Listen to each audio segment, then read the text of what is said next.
우리나라가 이제 지난 7월달 우리 건국 이래로 이제 수출을 제일 많이 했던 게 지난 7월달이라고 그래요. 550억 달러인가 뭐 어쨌든 치수액이 나오면 굉장히 난해한데요. 제일 50 몇 년 그러니까 우리나라가 수출을 하고 집계를 해방 이후죠. 해방 이후로 역대로 가장 수출을 많이 한 게 이 올해 들어와서고 또 지난달에 제일 많이 했다라고 그러는데요. 좀 수출을 많이 한 것은 경기 호조가 되고 좋은 것도 있는데 좋긴 좋죠. 그런데 그 중에 좀 특별한 것은 특이하다라는 것은 예전에 뭐 2018년도에도 수출을 정말 많이 했거든요. 그런 때 수출을 많이 한 것은 반도체가 한 45% 정도 차지하는 거의 반 정도가 반도체로 인해서 수출을 많이 했던 그런 거였어요. 근데 이번에 수출은 특이하게도 한 반도체가 한 25%도 한 20여 프로?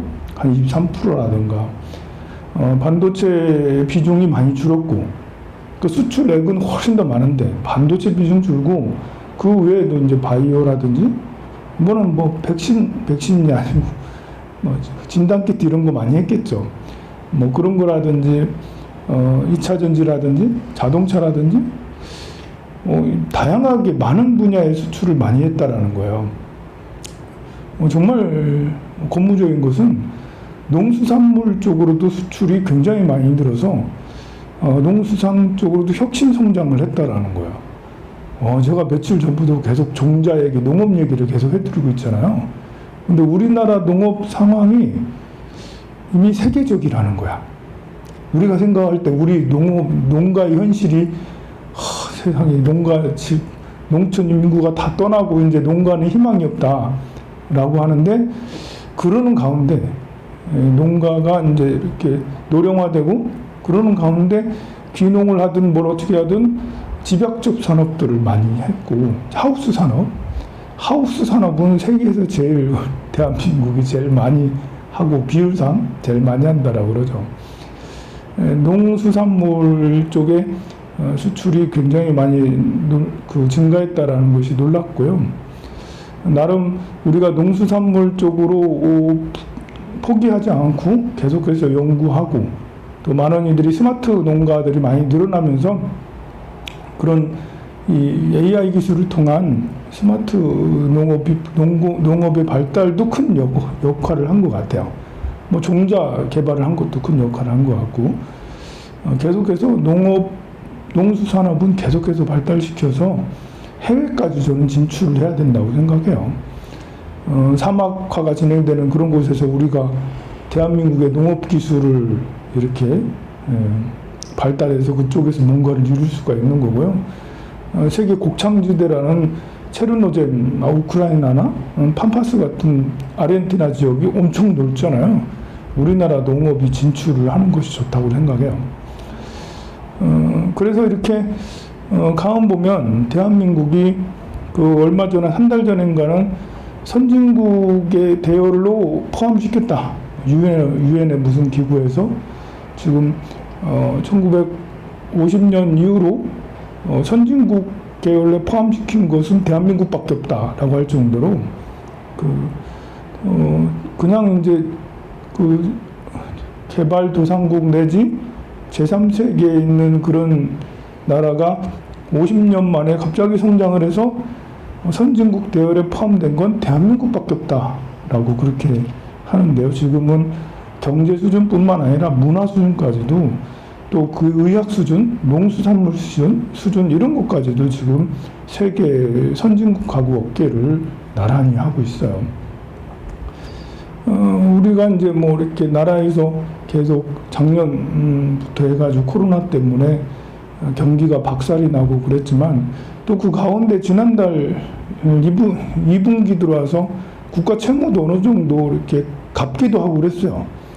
우리는 뭐 이렇게 재난지원금도 막 받고 막 계속 정부에서 돈을 쓰고 그래서 국가 채무가 많이 늘어나서 걱정이 심했는데 지난 2분기에는 그래도 국가 채무를 몇 조 이렇게 갚기도 하고 그랬어요. 보면 그런 거 보면 우리가 수출을 많이 하고 경기가 호조되면 국가 채무도 아마 세계에서 이런 나라는 대한민국밖에 없을 거예요. 어느 나라가 이렇게 작년 올해 돼가지고 이렇게까지 잘 극복을 해내고 이렇게 되고 있을까? 뭐 괜찮은 것 같습니다. 근데 사실은 이제 그거보다도 우리 그거는 이제 공업 공공의 대한민국 전체고 개인의 입장을 놓고 보면 또 안 그렇죠. 개인의 입장에는 국가는 계속 성장을 하는데 개인의 우리 서민들의 성장은 이제 마이너스 성장이 계속되고 어렵고 끝없이 어려운데요. 그렇습니다. 그나마 이제 나라는 그래도 점점 좋아지니까 다행인 것 같아요. 뭐 이렇게 좋아지지만 그렇지만 이렇게 좋아지게 된 것은 우리가 이렇게 많은 국민들이 교육을 잘 받고 국가 제도가 많이 좋아져서 그렇다라고 생각을 하는데 아직도 이렇게 법이라든지 이런 것들이 잘못된 것들이 아직도 많이 있어요. 그 중에 이제 이렇게 판결문 같은 것들을 공개를 해야 되는데 법원에서 판결을 내렸으면 판결문을 이렇게 제가 나쁜 짓을 해가지고 사기를 쳐서 뭐 여러분들한테 고소를 당했어요. 그래서 제가 징역 2년에 뭐 집행유예 1년 5개월, 3년 이렇게 받았어. 그러면 판결문이 이렇게 공개가 돼야 되잖아요? 공개해야 되나? 공개하지 말아야 되나? 근데 판사가 판결문을 밤새 며칠 동안 써가지고 판결을 읽으면서 딱 낼 거 아니에요. 근데 판결 몇 년, 징역 2년에 집행유예 3년 이것은 그 자료 딱 하지만 그 밑에 판결문을 쫙 적은 것이 자세하게 기록될 거 아니에요. 그런 것은 공개하는 게 맞을까요? 아니면 공개 안 하는 게 맞을까요? 네. 내 입장에서는 공개 안 하는 게 낫겠지. 내가 잘못한 것이 낱낱이 세상에 나타나면 나는 사실 사기 안 쳤는데 나는 사기 안 쳤는데 억울해. 여러분들이 나한테 고발해서 그렇게 됐잖아. 그래서 나한테는 불리하지만 여러분들한테는 이렇게 봐서 조수님이 무슨 비리를 저질렀나. 판사는 어떻게 판단하나. 우리 신도들이 이렇게 생각하는데 판사는 어떻게 생각하는지 봐야 될 거 아니야. 그래서 이제 이건 개인정보보호법을 적용하는 곳에는 좀 그렇습니다. 이게 판결문을 공개하는 것은 개인정보 이렇게 그럴 때는 어떻게 해야 되겠어요? 이름 빼고 사례만 이름 빼고 사례 다 할 텐데 이럴 때는 어떻게 하는 게 가장 좋을 것 같냐면 해외는 어떻게 하는지를 보는 거. 다른 나라는 이 판결문을 공개하고 있는지 안 하는지. 공산국가 그런 거 볼 필요 없어요. 그죠? 이렇게 후진국에서 뭐 하는 이런 것들은 그런 판례나 이런 사례 이런 것들은 볼 필요 없고 선진국에서는 어떻게 하는 건지 어떻게 하고 있는지를 본다면 참고한다면 우리는 어느 게 더 나을 건지 조금 더 이렇게 판단하는 데 도움이 될 거 아니에요. 미국 같은 데는 판결문을 24시간 이내에 공개하게 돼 있어요. 인터넷에 딱 올려요. 그러면 하루 지나면 모든 사람들이 그 판결문을 접속해서 들어가면 다 볼 수가 있어요. 미국뿐만 아니라 그 유럽에서도 뭐 최소 한 달 이내, 두 달 이내 뭐 이렇게 해서 다 공개를 거의 대부분 합니다.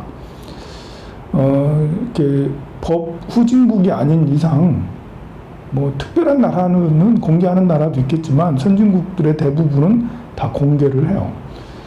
그러니까 개인정보에 대한 그런 위험은 있을 수 있어도 이것은 뭐 이렇게 그것보다는 공익이 더 우선한다고 할 수가 있겠죠. 우리나라는 판결문을 공개하긴 하는데 판결문을 공개하는 양이 0.3%라는 거죠. 0.3%야. 그리고 이제 법원 열람실에 가면 판결문을 볼 수가 있다고 그래요. 근데 그 열람실은 우리가 못 들어가. 변호사나 이제 이렇게 검사나 판사나 이런 사람들은 열람실 들어가서 볼 수 있는데 그것도 신청을 한참 해야 돼. 그러니까 이제 그냥 변호사가 얼마나 많아요. 거기에 법원 열람실에 컴퓨터가 4대밖에 되지 않아. 그럼 이제 이렇게 신청을 하고 한 달 정도 기다려서 가서 보는데 그것도 촬영도 안 돼, 당연히 안 되겠죠. 촬영도 안 되고 적어오는 것도 안 되고 막 그렇습니다. 그러면 그거를 누가 들어가겠어요? 예, 내가 판사를 몇 년 하고 검사를 몇 년 하고 어디 기업의 정관예우로 들어가. 뭐 삼성이라든지 현대라든지 그 법률팀에 들어가가지고 정관예우를 받으면 그런 게 필요하면 야 전화해가지고 판결문 좀 보내줘. 그래서 정관예우가 딴 게 아니에요. 그런 것이 특별대우 같은 거죠. 판결문은 우리끼리 민사소송 하는 거야. 뭐 그게 뭐 국가에게 도움이 되고 안 되고 이런 거는 없겠지만 정치인들의 판결문들은 공개를 하는 게 낫죠. 검사가 어떤 주장을 하고 판사가 어떤 판결을 내렸는지 이런 것들을 낱낱이 해야지 공정한 판결을 내릴 수가 있는 거예요. 판결문 공개를 안 하니까 판사가 자기 마음대로 판결을 할 수가 있는 거예요. 판사의 사상에 따라 다른 거예요. 이렇게 이번에 경남도지사 김경수 지사 같은 판결도 징역을 받았어요. 그래서 감옥에 갔어요. 판결문을 보지 않으면 정말 이제 좀 나쁜 놈이다. 선거법 위반을 해도 제대로 했구나 라고 하는데 판결문을 읽으면 다르다라고 그래요. 판결문을 자세히 좀 읽으면 다르고 또 그 사람이 지금까지 판결한 거를 보면 이거는 너무 이렇게 우향적이다. 이제 우편향적이다. 한쪽 편에 너무 판결을 지독할 만큼이나 판결을 때린 사람이더라라는 거예요. 국민들은 모르잖아요. 우리는 김경수 지사가 전 지사가 제대로 했는지 안 했는지 이걸 보고 싶은 거지. 한 개인의 판사가 자기 마음대로 판결을 내린 이런 걸 보려고 하는 건 아니잖아요. 그런데 그런 것도 그렇고 또 이제 우리도 그럴 수 있어요. 뭐 이렇게 우리도 서민들도 때로는 이렇게 그 노동자 입장에서 기업과 소속을 하는데 판결들은 기업 위주의 기업 옹호의 판결들이 더 많잖아요. 노동자를 위한 판결을 잘 안 내린다라고. 그 판결문들이 잘 이렇게 된 것이 공개가 되면 그러면 판사들이 그 기업 편향적인 판결을 내리겠냐고요. 아니라고요. 이렇게 또 이렇게 소수자들에 대한 판결도 마찬가지죠. 우리 잘못한 것도 없는데 제가 이렇게 그 비지스 할리데이 노래를 좀 좋아하는데요. 그 딥 하는 그런 노래 있죠. 할리데이. 그래서 비지스 할리데이 검색을 딱 했더니 1988년에 할리데이 이 노래 가지고 굉장히 대국민적인 테러가 있더라고요. 1988년 이제 그 올림픽 후던가 그럴 거예요. 이렇게 교도소에서 이감 차량이 한 20몇 명 이렇게 데리고 가다가 이 사람들이 그 교도소 그 이감 버스를 탈취해가지고 탈영을 한 거예요. 탈옥이라고 해요. 탈옥을 했어요. 그리고 그것이 전 국민들에게 실시간으로 중계가 됐다 하더라고요. 기억하나요? 그런 게 있었대요. 그래가지고 거기서 두 사람인가는 자살했던 거 그렇고 한 사람은 사살했다 하더라고. 주택에 들어가가지고 침입해가지고 그 주택 그 민가에 들어가가지고 그 사람을 인질로 삼고 뭔가 요구를 했다는데 요구라는 게 정경환이는 뭐 이렇게 몇백억을 해먹고 그랬는데 우리들은 몇백만 원 하고 지금 징역 7년이 무슨 말이냐. 이제 여기 그 사람들 한 대여섯 명이 이렇게 그 주택에 들어가서 그렇게 했는데 그분들의 이렇게 제목이 뭐냐면 그 도둑질이에요. 도둑질 금액이 400만 원, 500만 원 여러 군데서 이제 4,500만 원 다 해봐야 4,500만 원인 거예요. 그런데 징역 7년인 거예요. 이건 좀 너무 심했잖아. 뭐 이렇게 전에 범죄를 저지르고 또 다시 범죄를 저질렀다 하도 얘들이 전부 다 그때 당시는 20대였어요. 20살, 23살 뭐 이랬거든요, 보면. 그런데 그런 판결 뭐 7년, 뭐 8년 뭐 이렇게 받았어. 거의 대부분 거기에 있는 애들이. 그런데 거기서 막 이렇게 불평등을 막 정경환이는 뭘 했는데 우리는 뭐냐 이렇게 또 하면서 또 하는 얘기가 요구가 뭐냐 했더니 비지스의 할리데이를 틀어달라 이러면서 이제 노래를 틀어달라, 팝송을 틀어달라, 할리데이를 틀어달라라는 이런 거예요. 야, 무슨 애들이 정말 뭐 같다. 진짜 영화 찍었다. 거기 살아남은 사람은 한 사람밖에 없고 다 죽었는데요. 그 사람이 나중에 인터뷰 하던데 징역 10몇 년을 살고 나왔다. 17년을 살고 나왔다던가 막 그러더라고요. 판결이란 게 정말 그렇잖아요. 그 장발장도 아니고 빵 한 개를 훔쳤다고 정말 몇 년형을 받고 그 경제적으로 큰 피해를 준 국가적으로 큰 위기를 가져온 그런 사람들은 그냥 뭐 대통령 특별사면에서 나오고 법적으로 이렇게 문제 있는 것들이 사실은 많은데요. 우리가 이렇게 정말 짜증나게 되는 것은 진짜 불평등이잖아요.